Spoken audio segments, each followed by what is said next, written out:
और इसी के साथ अब आपको सीधा ले चलते हैं दिल्ली, जहां पर पीएम मोदी नए संसद भवन में पहुंच गए हैं। बता दें इसी के साथ में सांसद भी नए संसद भवन में पहुंचे हैं। There is going to be messages read by Dr. Harivansh and speeches of the chairman of Rajya Sabha. Now you can see that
उपस्थित गणमान्य अतिथिगण, मैं महासचिव लोकसभा आप सभी को सादर नमस्कार करता हूं।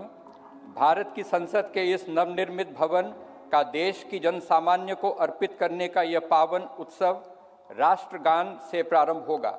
इस सभा में उपस्थित सभी अतिथियों से अनुरोध है कि कृपया राष्ट्रगान हेतु अपने स्थान पर खड़े होकर राष्ट्रगान का सम्मान करें।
आज हम सभी भारतीय तथा हमारे मित्र देशों के प्रतिनिधि इतिहास निर्माण के साक्षी हैं।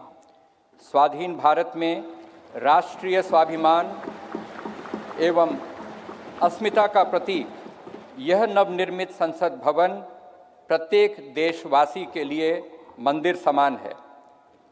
इस लोकशाही के मंदिर में सभी सम्मानित अतिथियों का स्वागत करने के लिए मैं आमंत्रित करना चाहता हूं राज्यसभा के माननीय उपसभापति श्री हरिवंश जी को। माननीय श्री हरिवंश जी।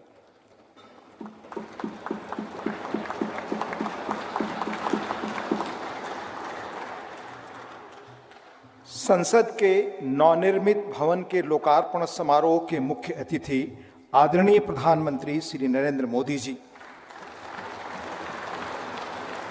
माननीय लोकसभा अध्यक्ष श्री ओम बिरला जी, भारत के पूर्व राष्ट्रपति आदरणीय श्री रामनाथ कोविंद जी, केंद्रीय मंत्रिपरिषद के माननीय सदस्यगण, पूर्व प्रधानमंत्री आदरणीय श्री एच.डी. देवेगौड़ा जी, राज्यों के माननीय मुख्यमंत्रीगण, विभिन्न देशों के राजदूतगण, लोकसभा की पूर्व अध्यक्ष माननीय श्रीमती सुमित्रा महाजन जी,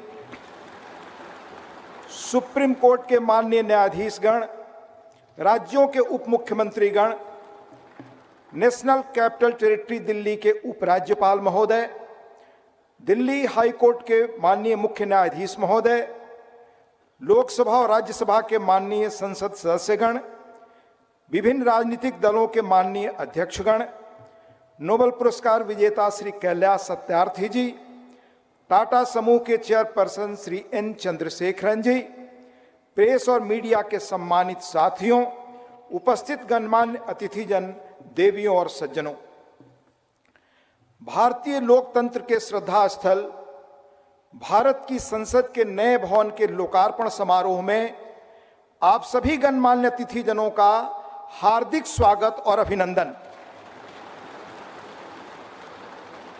आजाद भारत की अस्मिता और हमारी समृद्ध लोकतांत्रिक विरासत का प्रतीक संसद के इस नए भवन को देश को समर्पित करने के ऐतिहासिक अवसर पर आप सभी का स्वागत करना अत्यंत सम्मान और सौभाग्य की बात है, अविस्मरणीय क्षण है।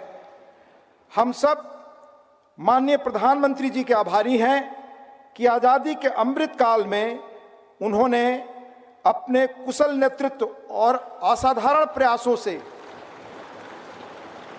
स्वतंत्र भारत की जनता की आशाओं और आकांक्षाओं के अनुरूप नए संसद भवन की संकल्पना को मूर्त रूप दिया है। इसके लिए अपनी ओर से और समस्त देशवासियों की ओर से उनका हार्दिक धन्यवाद और अभिनंदन। आज हम सब ऐतिहासिक अवसर पर इस भवन के प्रांगण में एकत्रित हैं। हमारे जैसे विशाल और जीवंत लोकतंत्र के लिए यह गर्व का क्षण है। सम्मानित अतिथिगण, हमारा वर्तमान संसद भवन देश की लोकतांत्रिक गतिविधियों का जीवंत केंद्र रहा है, हमारी प्रगति का मार्गदर्शक रहा है। यह भवन भारत की स्वतंत्रता प्राप्ति तथा अनेक संविधान निर्माण से लेकर हमारी गौरवशाली लोकतांत्रिक यात्रा के दौरान अनेक ऐतिहासिक घटनाओं का साक्षी रहा है। बदलते समय के साथ माननीय सदस्यगण अपने संसदीय दायित्वों के समुचित निर्वहन के लिए आधुनिक सुविधाओं एवं नई तकनीक से युक्त एक नए संसद भवन की आवश्यकता महसूस कर रहे थे। आने वाले वर्षों में परिसीमन के कारण सदस्यों की संख्या में बढ़ोतरी की संभावना एवं संसद की बढ़ती हुई जिम्मेदारियों को देखते हुए वर्तमान संसद भवन में स्थान का अभाव भी महसूस किया जा रहा था। यही कारण है कि संसद के दोनों सदनों ने माननीय प्रधानमंत्री जी से सांसदों की दक्षता बढ़ाने और संसदीय कामकाज की इफिशियंसी बढ़ाने के उद्देश्य से आधुनिक सुविधाओं और संसाधनों से संपन्न एक नए स्टेट ऑफ द आर्ट भवन के निर्माण का आग्रह किया था।